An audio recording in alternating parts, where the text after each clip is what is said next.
Гаснење на уличното осветлување и рестрикции кога може, а кога не да се користи електричната енергија, нема да има до крајот на годинава.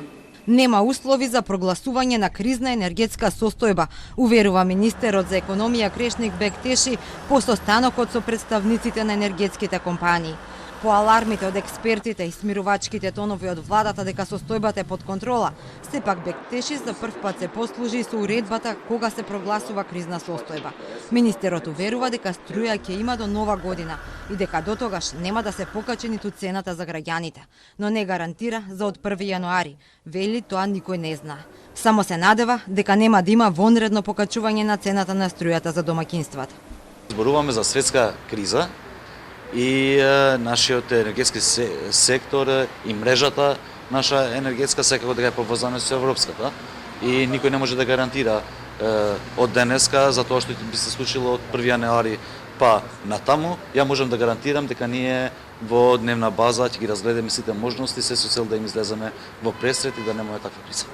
Бектеши потврди дека ЕСАМА произведува само 50% од потребната електрична енергија за земјава, но и дека нема јаглен, но не кажа за колку денови имаме резерви. Вели затоа увезуваме, но за тоа дали ќе се бара одговорност од првиот човек на ЕСАМА Васко Ковачевски, топката ја префрли кај владата. Ковачевски пак ги избегна камерите.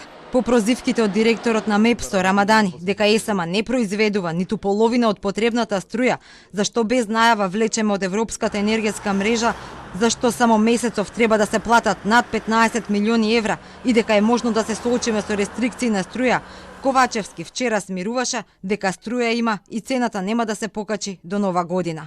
Контра власта пак лидерот на ВМРО ДПМН тврди состојбата е алармантна и лошо се менаџира. Состојбата е навистина алармантна и она што од овој момент е јасно дека многу скоро денеска со почетокот на грејната сезона електроенергетскиот систем во Македонија ќе биде сериозно оптоварен поради потребите на граѓаните и стопанството. За жал ние немаме обезбедено ефтин ресурс и мислам дека многу скоро денеска ќе се вратиме 40-50 години наназад, кога за жал во Македонија домакинствата се соочуваат со недостаток на електрична енергија, со недостаток на струја и се воведува рестрикции. Бектеши се надева дека ќе набавиме јаглен и ќе се активираат и другите енергетски капацитети во земјава.